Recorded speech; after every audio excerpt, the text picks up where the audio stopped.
Okay, I actually love the fact that we have a bunch of these because we really need to get used to the idea of taking these derivatives with respect to time. All right, so on the second one, we have number nine. On number nine, we have the area of a circle. So the rate in which this area is changing. Notice how I keep saying it a different way every time because they may tell us. It says the rate in which the area of a circle is changing is 5 square feet per minute. Well, then I could put a 5 square feet per minute in right here where I'm writing this. That's going to happen on the later problems. Okay. So if they tell us this, then that's the way they'll word it. Okay. So here we go. Pi is not a variable. Pi is a number. So I'm going to drop the 2 down. So it's 2 pi. All right. R to the first power, but R is not T. So dr dt. And that's really how you determine. I mean, if I'm taking the derivative with respect to a variable that I don't have, then I'm going to need chain rule every time. All right. Perimeter. The perimeter is changing over time at a rate of who knows. But on the right-hand side, it's going to be 4, and S is not T, so ds dt. All right, let's keep going. That's the first. That's the second. All right, so dv dt, the rate in which the volume of the cylinder is changing is first pi r squared. Derivative of the second, dh dt. Oh, yes. Plus the second, which I called h, times the derivative of the first, which is 2 pi r. And guess what? dr dt. All right.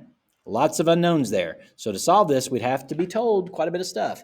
And also, and it's interesting the things they could tell you because they could tell me dh dt, they could tell me dv dt, ask me for dr dt, and then I would need to know what the radius and the height was at that moment. So, and if they told me what the volume was and the height, then maybe I could find out what the radius is. See, there's lots of ways to find out these things. Sometimes they'll just tell them to you. Sometimes there's a way to find out. Okay. Anyway, we'll get to that later.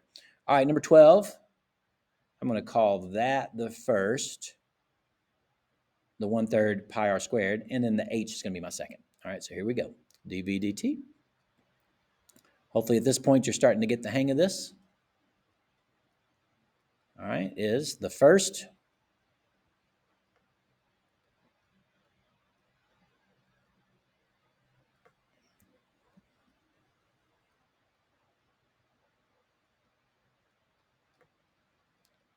plus second.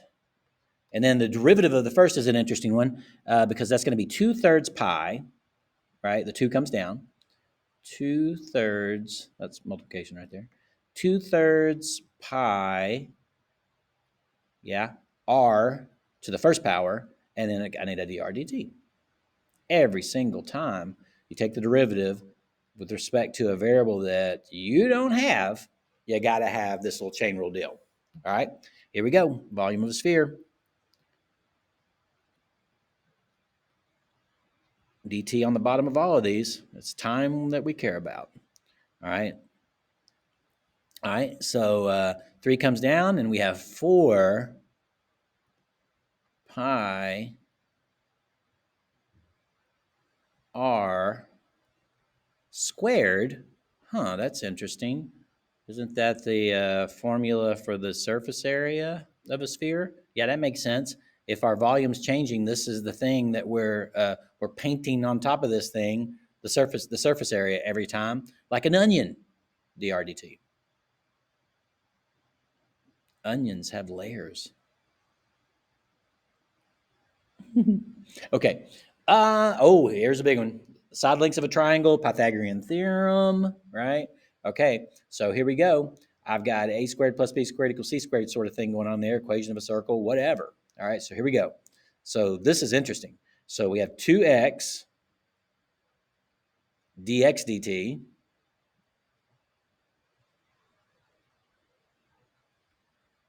plus 2y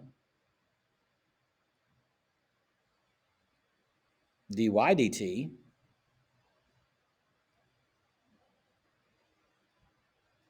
equals, you guessed it, 0. All right, 9 through 14.